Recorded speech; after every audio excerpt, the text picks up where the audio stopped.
¿En qué consiste la revolución marginalista? En primer lugar, tendríamos que hablar qué es una revolución en una determinada ciencia, en concreto en la ciencia económica. Ya saben que esto ha generado mucha literatura, particularmente en el campo de la economía. Es una pena que no se haya podido poner la lección de metodología económica para empezar el curso, pero en cualquier caso, nosotros hablamos de revolución científica cuando el núcleo central de la ciencia comienza a no ser útil, comienza a no explicar suficientemente la realidad a la que se dirige. Una revolución científica en el campo de la economía, pues es esto, cuando se pasa de un paradigma económico que tiene un núcleo central, una periferia, se pasa a otro paradigma con un núcleo central y una periferia absolutamente distintas o bastante distintas. Pues esto no quiere decir, tengo que advertirlo también, de que las revoluciones científicas arrasen con lo precedente o que las revoluciones científicas no tengan precedentes. Ninguna de las dos cosas ocurre. Cualquier revolución científica tiene sus precedentes, sus antecedentes, y no arrasa tampoco con todo lo que había, sino que en buena medida se apoya en lo que había. El término revolución, por eso, no es muy adecuado, no es romper absolutamente con lo que había. En el caso del marginalismo había precedentes y precedentes importantes. Cada vez conocemos mejor los precedentes del marginalismo. Uno de esos precedentes está en España, es la escolástica. La escolástica, que fueron unos profesores de la Universidad de Salamanca fundamentalmente, pero de otras universidades también, que explican en la segunda mitad del siglo XVI y los primeros decenios del siglo XVII, se ocuparon bastante de la economía. Y hoy sabemos que hicieron aportaciones que están en la línea de lo que hoy llamamos marginalismo. Otro precedente importante pues, fue el de Adam Smith. Adam Smith, no sé por qué, bueno, sí sé por qué, pero no sé del caso de entrar en ello, ha pasado a integrar lo que se conoce con el nombre de escuela clásica. Pero en realidad Adam Smith no fue un economista clásico, estuvo más emparentado con la escolástica española que conocía muy bien y que había leído, y escribió un libro al que esta mañana ha hecho mención el profesor Gioia, que es muy poco conocido y que nada tiene que ver con la riqueza de las naciones. Es la teoría de los sentimientos morales, donde lo que hizo fue estudiar las pasiones humanas, los comportamientos humanos, los sentimientos humanos, es decir, cuáles eran las guías de acción de los hombres. Y esto es lo que hicieron también los marginalistas.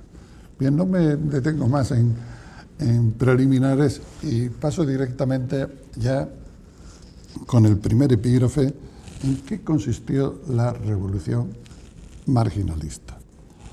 Yo les he destacado aquí dos notas. Naturalmente hay más, pero creo que las dos notas fundamentales son el enfoque y la teoría del valor. ¿Cuál fue su enfoque? Su enfoque fue pasar del interés de los economistas por la riqueza, por el crecimiento económico, por cómo las naciones se hacen más ricas, a el comportamiento de las personas en la vida económica, cómo los hombres se comportan en la vida económica.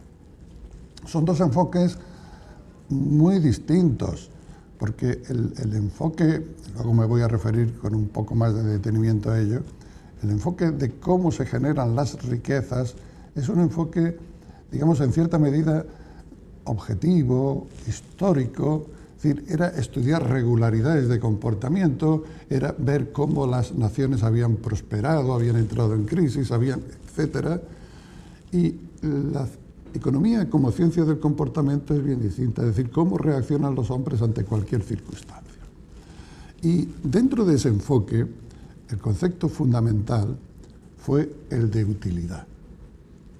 Se basó en la filosofía de Bentham, utilitarista, es decir, los hombres en su comportamiento económico persiguen su máximo bienestar, su máxima utilidad. Y esto determina su comportamiento, determina las acciones humanas y determina las consecuencias de las acciones humanas. Esto era un enfoque, como ven, muy distinto. Buena parte de los libros que se escriben antes de los utilitaristas tenían en su título el nombre de riqueza. El propio libro de Adam Smith tenía en su título Wealth, la riqueza de las naciones. De manera que se pasa de un enfoque que con la terminología, no se utilizaba entonces esta terminología, la terminología de nuestros días, podríamos decir que se pasa de un enfoque macroeconómico a un enfoque microeconómico. La segunda característica fundamental es la teoría del valor, que es muy distinta, bueno, también entre comillas lo de muy distinta, es distinta a la teoría del valor de los clásicos. La teoría del valor es esencial, es el elemento esencial de la teoría económica. ¿Por qué es esencial? ¿Por qué es el elemento esencial? Porque el valor de un bien es lo que permite establecer la relación que existe entre ese bien y otro. Es lo que permite establecer la relación de intercambio entre los bienes. Es lo que permite la división del trabajo. Es lo que permite la especialización. Es lo que permite el incremento de la productividad. Es lo que permite, en definitiva, el aumento del bienestar del conjunto de la sociedad. Bien, me fijo entonces en la teoría del valor precisamente por eso. Los clásicos habían hecho una teoría del valor muy confusa, por eso les he dicho lo de comillas. No es que los clásicos hicieran una teoría del valor trabajo en sentido estricto, pero sí que asociaban el valor de un bien a la cantidad de trabajo incorporada a ese bien. Y pensaban que las relaciones de intercambio entre los bienes tenían que ver con la cantidad de trabajo incorporada a cada uno de los bienes. Y esas distintas cantidades eran las que determinaban la relación de intercambio. Bueno, pues los economistas del marginalismo cambiaron radicalmente su punto de vista.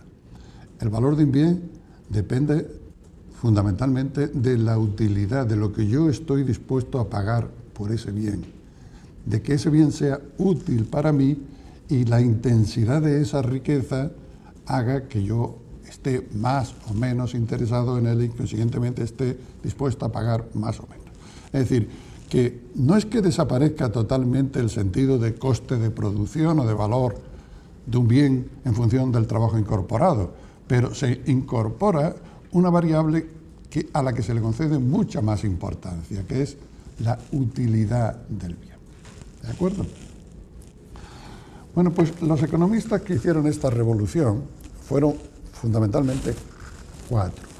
De nuevo, fundamentalmente, entre comillas, porque hubo muchos precedentes y porque no solamente fueron ellos, hubo otros que también simultáneamente con ellos, es decir, contemporáneos de los que yo voy a citar a continuación, pues formularon proposiciones, hicieron propuestas similares.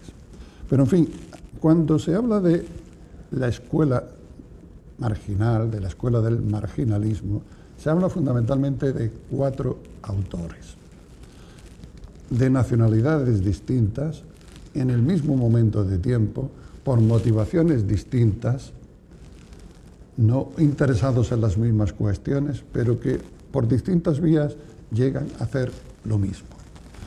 Estos economistas fueron un inglés, Gibbons, Stanley Gibbons, Theory of Political Economy, 1870, un austriaco, Menger, Principios de Economía, 1871, un francés que enseñaba economía en una universidad suiza, en Lausanne, Walras, Elements d'Economie Politique Pure, que son varios tomos, entre 1974 y 79, y Marshall, un economista inglés, escribió sus principios. Los tres primeros que he citado hicieron aportaciones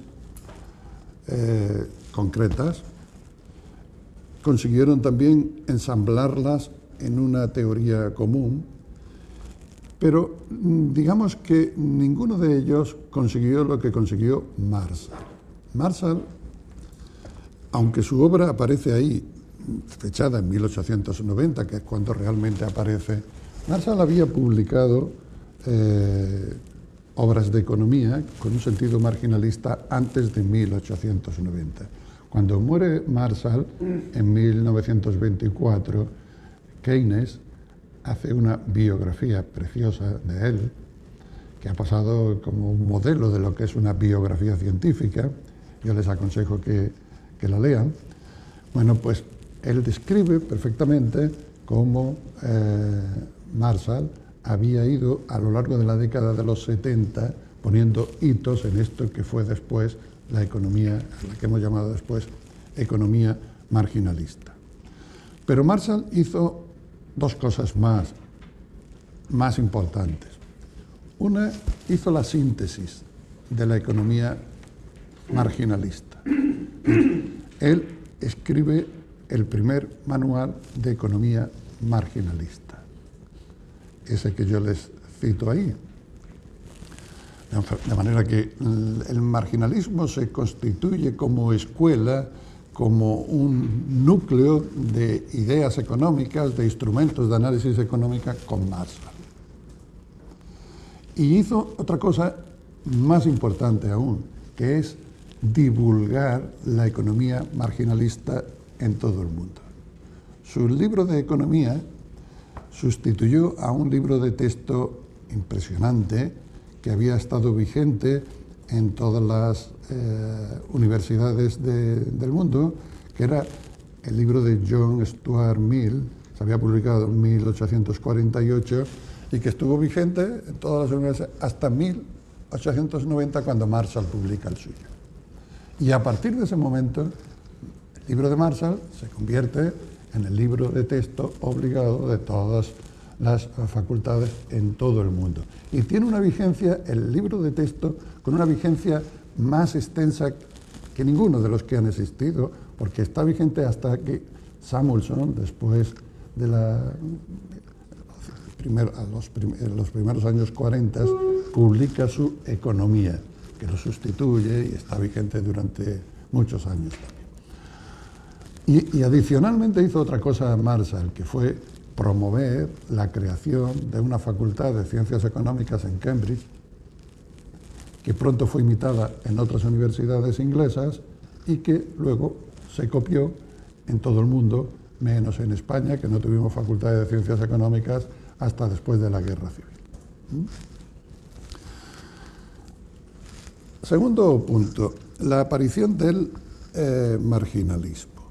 ¿Cómo se explica? A mí me parece que tiene una gran importancia preguntarse por qué una determinada corriente de pensamiento económico sustituye a otra. Durante mucho tiempo se ha tratado de explicar el marginalismo como si hubiera sido una defensa del capitalismo. La teoría clásica tenía una teoría del valor que generaba una brecha, digamos, un punto de ataque al capitalismo importante, que era su teoría del valor. Lo ha explicado esta mañana el profesor Gioia. La teoría del valor trabajo da lugar a una interpretación por la cual existe una plusvalía.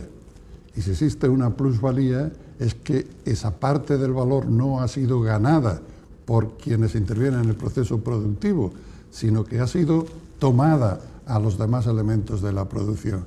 Y consiguientemente se genera una injusticia fácil de atacar y consiguientemente abierta a que sea sustituido el modelo explicativo, a que sea sustituido el modelo económico, el capitalismo en este caso. Esta explicación me parece a mí que no tiene mucho sentido, aunque ha estado, como digo, vigente mucho tiempo. No tiene sentido porque cuando aparecen los principales opositores al capitalismo, los marginalistas están ya trabajando y no conocen su obra. Por ejemplo, El Capital de Marx aparece en el año 1967. Es cierto que antes, 1867, es cierto que antes había estado el Manifiesto Comunista, es cierto que Marx había sido un agitador social, pero su gran obra científica no había aparecido y ninguno de los marginalistas, lo sabemos hoy positivamente, conocía el Capital.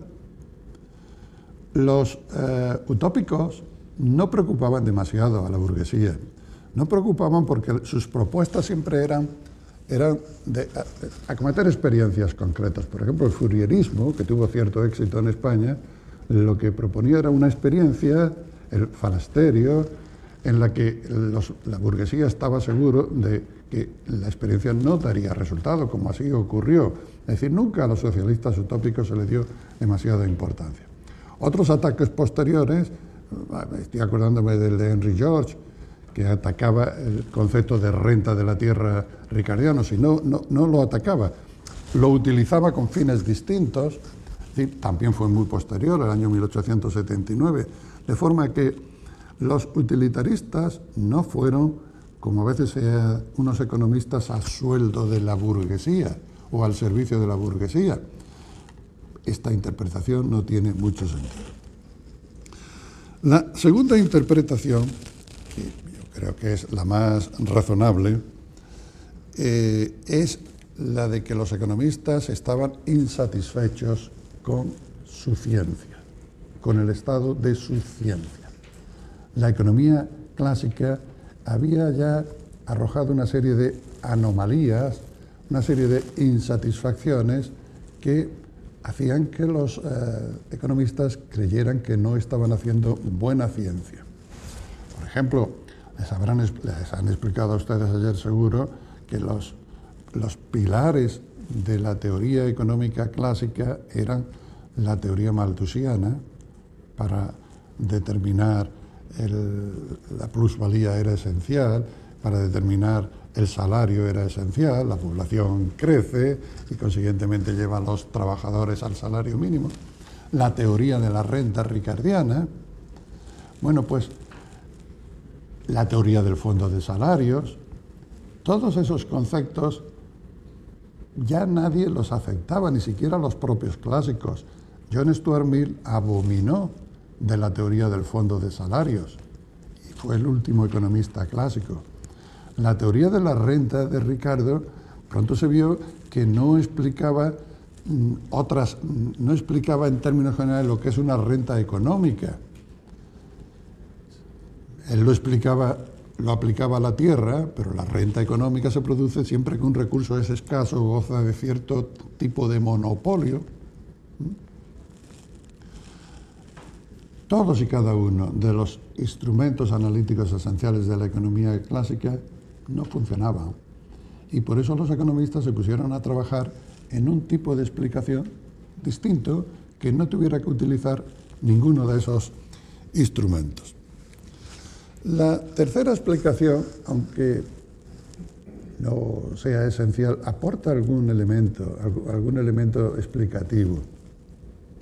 Me estoy refiriendo a que en las demás ciencias había habido avances sustanciales. Me estoy refiriendo a las ciencias naturales, sobre todo.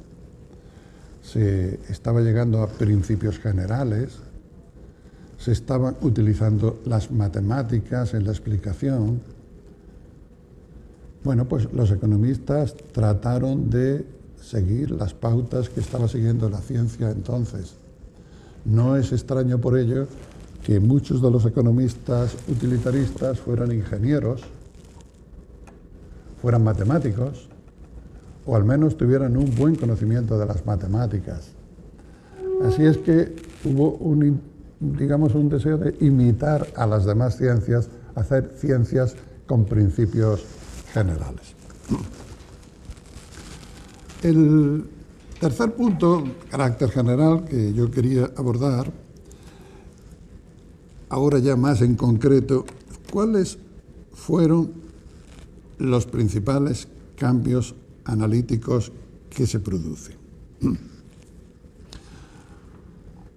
Los economistas clásicos habían puesto su atención en el crecimiento económico, sobre todo.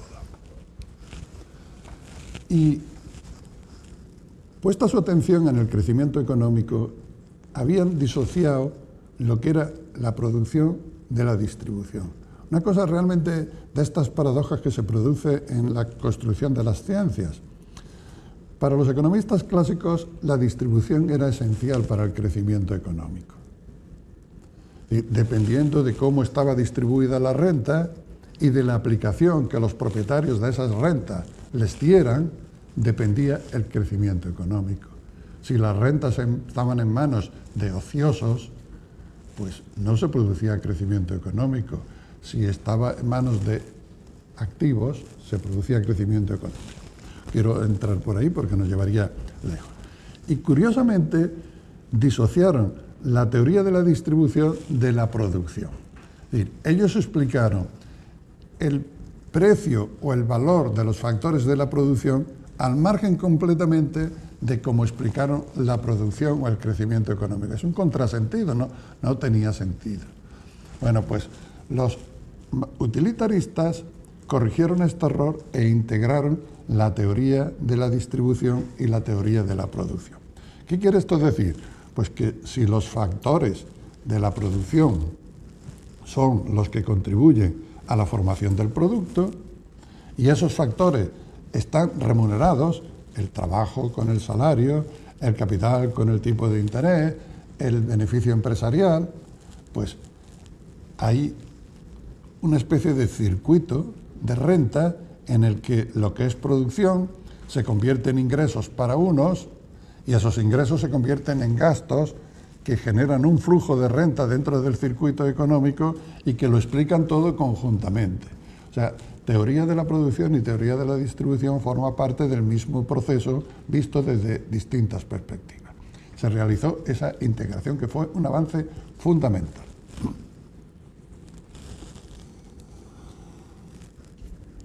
Lo que hicieron en la explicación de todo ello fue ver cómo se producía la asignación óptima, supuesto que los factores aplicaban el proceso productivo a la producción.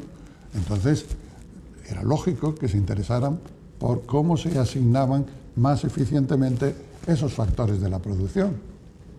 Y ese fue su interés fundamental, ver cuáles son los procesos mediante los cuales los factores de la producción pueden asignarse más eficientemente a distintas utilizaciones para conseguir la máxima producción posible, el máximo bienestar posible. Este es, en mi opinión, el cambio fundamental metodológico que se produce con el marginalismo. Ellos utilizaron dos principios fundamentales. El principio de maximización, es decir, los hombres en su conducta económica tratan de maximizar su utilidad. A igualdad de recursos empleados, ellos prefieren aquel producto que les produce una mayor satisfacción. Principio de la maximización. Y utilizaron otro principio, que es el principio de la sustitución. Es decir, yo estoy dispuesto a cambiar este bien por este otro, siempre y cuando no disminuya mi utilidad, sino que al contrario, la aumente. Y ese proceso continúa indefinidamente hasta que se produce, digamos, un punto de equilibrio en el que todos están satisfechos con la distribución de los recursos y de los bienes. Naturalmente, este cambio metodológico fundamental ha sufrido varios procesos a lo largo del tiempo, o mejor dicho, un proceso continuo a lo largo del tiempo. Al principio, los marginalistas consideraron que existía competencia perfecta en ese proceso de asignación óptimo de recursos. Pero poco a poco se dieron cuenta que había una serie de elementos que hacían imposible la competencia. Por ejemplo, había bienes sustitutivos. Para satisfacer una necesidad no existía un solo bien, sino que existían sustitutivos. Y consiguientemente había que estudiar las relaciones entre esos bienes y sus sustitutivos. Consideraron, por ejemplo, que la información que existía en el mercado era perfecta, es decir, todos los agentes económicos conocían perfectamente lo que ocurría en el mercado. Conocer perfectamente lo que ocurre en el mercado significa conocer las características del bien, conocer la disponibilidad del bien en distintas ubicaciones, y conocer todo. Poco a poco, los economistas se fueron dando cuenta que el conocimiento que se tiene de los mercados es limitado. Es decir, había falta de información y tenían que utilizar esa falta de información en el análisis. Luego se dieron cuenta también de que había asimetrías de información. Entonces se estudiaron las asimetrías de información. En fin, el proceso que llega hasta nuestros días, muchos de los premios Nobel de nuestros días son desarrollos de la economía marginalista. Me acuerdo ahora, por ejemplo, Akerlof, un premio Nobel relativamente reciente, fue premio Nobel por su conocido teorema que se llama Lemons Theorem, el teorema de los limones. Los limones, saben ustedes que en inglés significa los coches usados. Bueno, pues él desarrolló una teoría de la información asimétrica entre el vendedor de coches usados y el comprador de coches usados. Y eso le valió el premio Nobel. Pero en definitiva era un desarrollo de la teoría utilitarista. Por último, dentro de estas generalidades, ya les había dicho que quería dedicar bastante tiempo a las generalidades, porque el utilitarismo es algo extenso, complejo. Me interesa una cuestión terminológica, de taxonomía científica. El primero en hablar de neoclasicismo fue un economista americano conocido, pero no por sus aportaciones al núcleo central de la ciencia económica, sino por haber desarrollado una parte periférica de la economía, que es lo que hoy se conoce con el institucionalismo. Estoy refiriendo a Veblen. Bueno, Veblen en el año 1900 utilizó ya el término neoclasicismo para referirse él expresamente al conjunto de la economía marsaliana, a la economía de Marshall. No podía ser de otra forma, puesto que él escribió el año 1900. No había habido desarrollos marginalistas.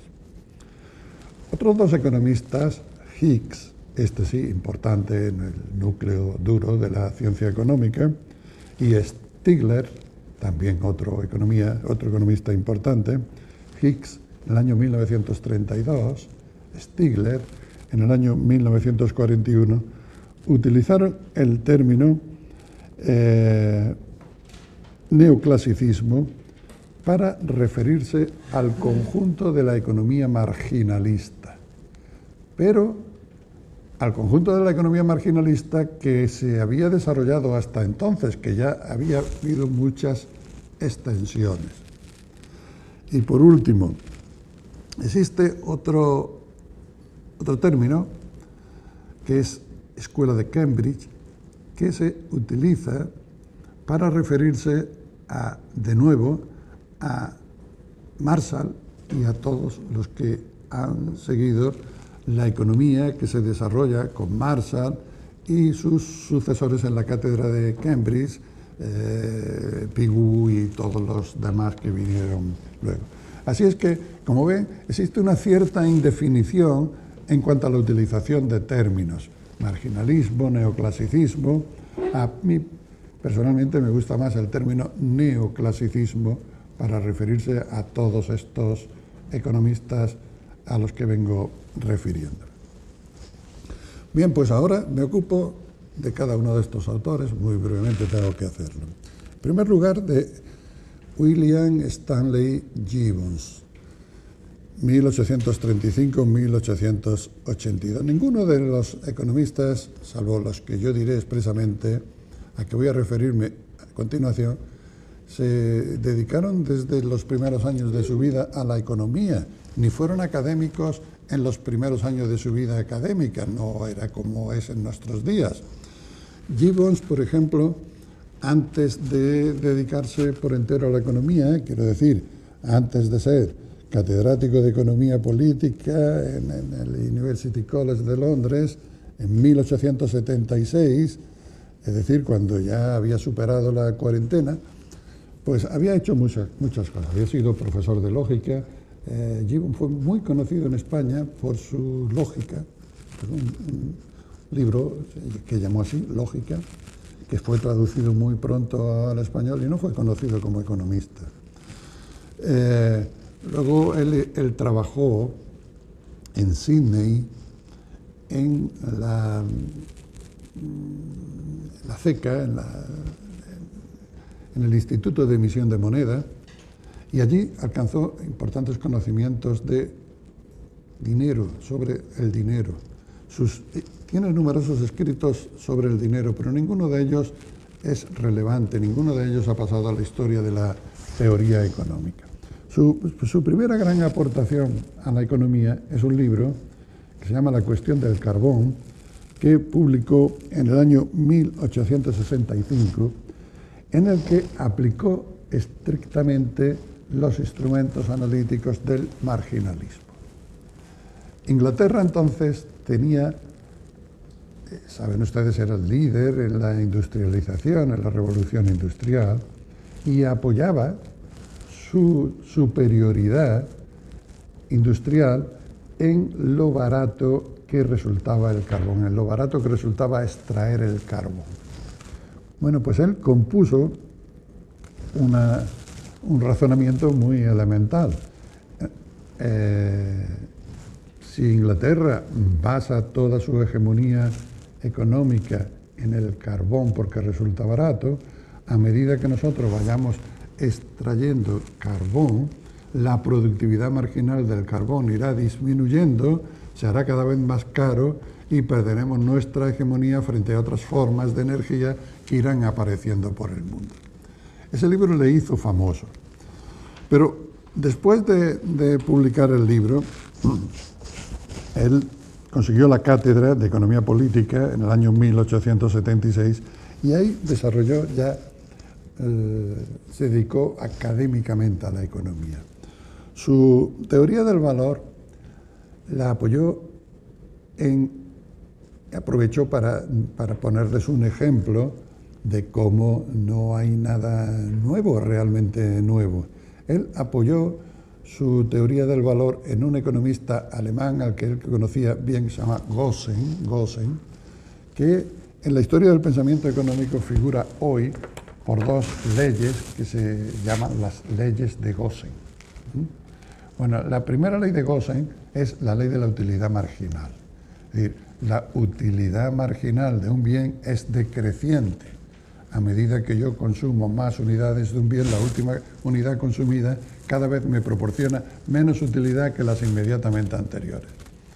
De ahí, naturalmente, extrajo una conclusión.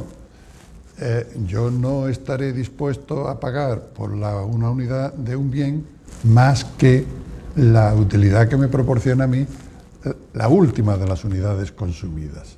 Es decir, él fue, digamos, el que utilizó el término utilidad marginal por primera vez de esta forma analítica. Él no le llamó utilidad marginal, yo estoy utilizándole la terminología actual para que les resulte más fácil.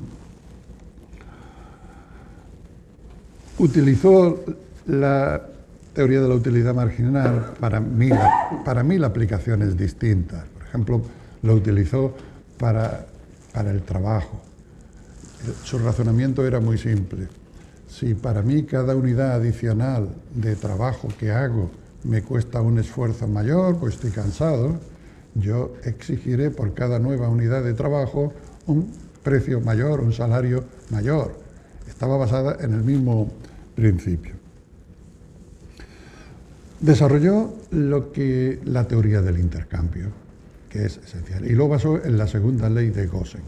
Tengo que decir que aun cuando utilizó a Gosen, en la primera edición de su libro no aparece el nombre de Gosen por ningún sitio, lo cual ha dado lugar a dudas acerca de si realmente conocía a Gosen o no. En la segunda edición sí que apareció Gosen, pero la mayor parte de las interpretaciones coinciden en señalar en que Gibbon no conocía a Gosen en su primera edición, aunque utilizó exactamente las dos mismas leyes que había desarrollado Gosen antes que él. La teoría del intercambio estaba basada en lo que hoy conocemos con el nombre de ley de las utilidades marginales ponderadas. Es decir, un consumidor gasta en un bien en términos proporcionales al cociente entre utilidad marginal y precio.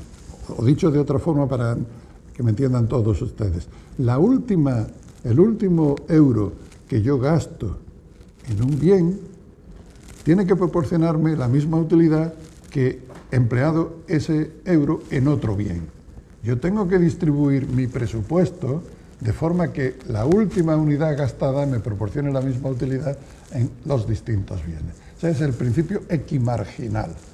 Es un principio de una trascendencia absoluta para la teoría económica. Esto todavía se sigue aplicando con distinto nombre. Hoy le llamamos ley de las utilidades marginales ponderadas, pero es un concepto esencial en un curso de microeconomía. La tercera cuestión que me habían pedido que 4 o 5 ideas sobre cada economista, pues esta es mi selección. La cuarta idea es las fluctuaciones económicas. Todos los economistas que se han interesado por el dinero se han interesado por las fluctuaciones económicas, porque las fluctuaciones económicas es esencialmente un fenómeno monetario. Yo no estoy de acuerdo en que las fluctuaciones económicas sea un elemento esencial del capitalismo. Es un elemento esencial de una economía monetaria, que es algo distinto. Las crisis económicas no son crisis económicas del capitalismo, son crisis económicas de una economía monetaria. Todas las grandes crisis que ha habido en la historia de la humanidad han sido crisis motivadas por un exceso de dinero, por una creación de dinero por encima de las necesidades. Bueno, pues Gibbon, que trabajó, como les he dicho antes, en una casa de la moneda en Sydney, se interesó por las fluctuaciones económicas a través del dinero. Pero luego hizo, ya les he dicho, aplicaciones que no son demasiado interesantes.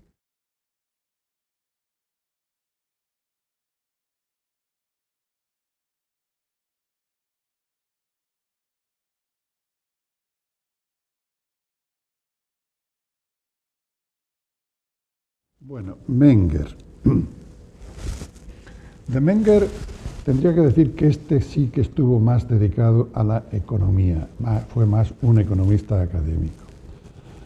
Simplemente les enumero, puesto que no tenemos tiempo, ahora si se interesan particularmente por alguna de estas cuestiones. Él tuvo una dedicación académica absoluta y eso le permitió crear una escuela de pensamiento económico que se conoce hoy con el nombre de escuela austriaca. Son los economistas liberales. Son Mises, Hayek y luego en nuestros días Rothbard y Kirchner y otros. Bueno. La teoría del valor, de otra forma distinta, expuesta de otra forma distinta, pero vino a coincidir con la de Gibbon. No se conocían entre sí, se hizo de forma independiente. La cuarta idea sería el mucho tiempo que perdió Menger en lo que se conoce con el nombre de la batalla del método, es decir, una controversia acerca del método en economía que mantuvo con una escuela de pensamiento alemán, en la escuela historicista. Para los historicistas no podía haber ciencia económica. La economía nunca podría aspirar a ser una ciencia, era simplemente una ciencia social con todas las características de las ciencias sociales, y lo máximo que podía aspirar era a hacer un inventario de sucesos económicos en los que inspirarse para explicar y para predecir acontecimientos económicos. Menger se empeñó en que no, que la economía podía tener leyes generales, leyes de aplicación general, y podía llegar a ser una ciencia como las demás. Digo que empleó mucho tiempo porque dedicó 10, 12, 13 años de su vida a combatir fundamentalmente a un historicista, Smoller, que le privaron de hacer otras aportaciones que quizá hubieran podido ser mucho más interesantes.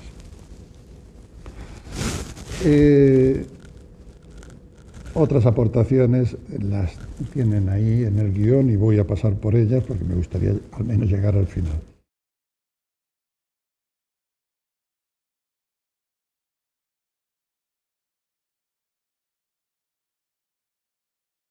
El tercer economista es Walras. Walras lo que hizo la principal aportación, voy solamente a detenerme en ello, lo demás les remito al guión. Lo que hizo Walras fue aplicar el principio marginal a una explicación del funcionamiento general de la economía. Esto tenía precedentes también en economía. Un economista francés, un fisiócrata, que es May, había hecho lo que se llamó el cuadro económico, que era explicar cómo funcionaba la economía en su conjunto. Bueno, pero lo que hizo Walras fue esto mismo, pero con un sistema de ecuaciones en términos matemáticos. Vio que en la producción se necesitan factores de producción, que se producen bienes, y él estableció un sistema de ecuaciones por el que podía conocerse toda la economía en su conjunto, conocer qué se produciría de cada bien, qué se produciría, qué se utilizaría de cada uno de los recursos productivos, y como si dijéramos un macro cuadro del funcionamiento de la economía. Después de él, esto lo hizo otro economista, Leontiev, que hizo las famosas tablas input-output que tan de moda estuvieron hace unos años y que hoy pues han pasado a mejor vida. Esa fue la principal aportación. Él hizo una escuela, aunque es una escuela, digamos que algunos no le conceden lo que son las características de la escuela de Lausanne, porque él, aunque era francés, ya les he dicho que enseñó en la Universidad de Lausanne y tuvo como principal sucesor, su sucesor en la cátedra, fue Pareto, un economista italiano, que mejoró el sistema de ecuaciones, o mejor dicho, hizo una aplicación del sistema de ecuaciones de Walras definiendo una función de bienestar social y cómo una sociedad podía alcanzar el máximo de bienestar. Naturalmente, para ello tuvo que utilizar una serie de hipótesis que después se han modificado, introduciendo otras hipótesis complementarias.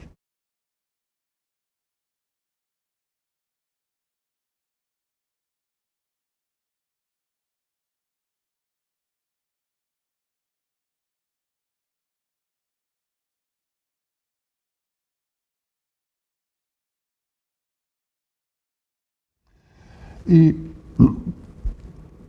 Alfred Marshall, por último, creo que en mi introducción ya les he dicho algunas de las principales contribuciones de Marshall a la economía, pero no me gustaría dejar de añadirles algunas otras, al menos, aunque sea enumerándolas. Él introdujo importantes innovaciones en el método de la economía. Por ejemplo, les digo algunas de ellas. Introdujo lo que hoy conocemos con la hipótesis ceteris paribus. Es decir, ¿qué ocurre si una determinada variable varía? ¿Qué repercusiones tiene sobre el sistema económico, suponiendo que no varía nada más? Es una hipótesis muy simplificadora, simplifica, pero muy útil metodológicamente, porque a corto plazo es posible hacerla, es posible establecer, bueno, pues que otras variables relevantes, como la renta o como son las instituciones, no varía. De hecho, todavía el método marsaliano del ceteris paribus se sigue utilizando y está en los libros de economía que se estudian en las facultades. Marshall hizo otra cosa muy importante, que fue la creación del famoso diagrama de la demanda y la oferta. Incluso los economistas están acostumbrados a ver ese diagrama en el que aparece una curva creciente, que es la curva de costes marginales o la curva de oferta, y una curva decreciente, que es la curva de utilidad marginal o la curva de demanda. Es decir, que Marshall lo que hizo fue establecer la tijera mediante la cual, con el concurso de la utilidad marginal de un lado y de los costes de producción de otro, se determina el precio en el mercado. Los marginalistas primeros no habían hecho esto. Otra aportación de Marshall fue la determinación del equilibrio de la empresa en los mercados a corto y a largo plazo. El concepto de externalidades, que tanto se usa hoy en economía, cuando se produce un bien que genera beneficios para alguien, beneficios o pérdidas para alguien que no participa directamente en el proceso. Es un elemento esencial en el análisis económico. En fin. Y por último, concluyo, porque no quiero superar en exceso el tiempo, la segunda generación de marginalistas. Bueno, yo le he llamado así para referirme al hecho de que este modo de razonar de los utilitaristas fue una primera aproximación a análisis económico importante, estaban las bases, pero que luego esa primera aproximación ha sido objeto de innumerables extensiones. Extensiones en el sentido de que perfeccionamientos. Y eso lo ha hecho lo que yo llamo aquí la segunda generación de economistas, que llega hasta nuestros días prácticamente. Bueno, pues yo les he puesto ahí una relación de lo que pueden considerarse las extensiones más importantes del marginalismo.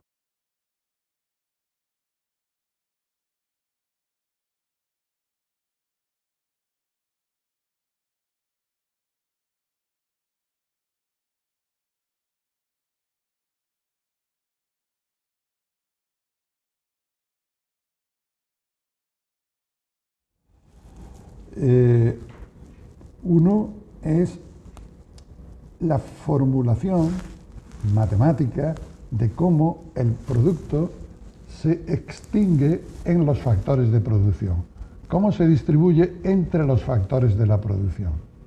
Esto que les decía al principio, pues, perfeccionado en términos matemáticos, qué condiciones debe de reunir la función de producción para que el producto se distribuye íntegramente entre los factores que la han producido. Y si la función de producción es de una determinada forma distinta, no se extingue el producto y hay alguno de los factores que resulta especialmente beneficiado. Se ha desarrollado el concepto de excedente del consumidor, aunque esto lo hizo Marshall, pero en fin, los desarrollos del concepto de excedente del consumidor, y si un consumidor paga por la última unidad consumida un precio, el precio de su satisfacción, todas las unidades anteriores, como le han proporcionado una satisfacción mayor, le producen un excedente. En fin, ese concepto da lugar a múltiples aplicaciones. Se ha estudiado la competencia imperfecta, esto lo hicieron sobre todo dos economistas, Chamberlain y Robinson, Joan Robinson. Se ha estudiado el capital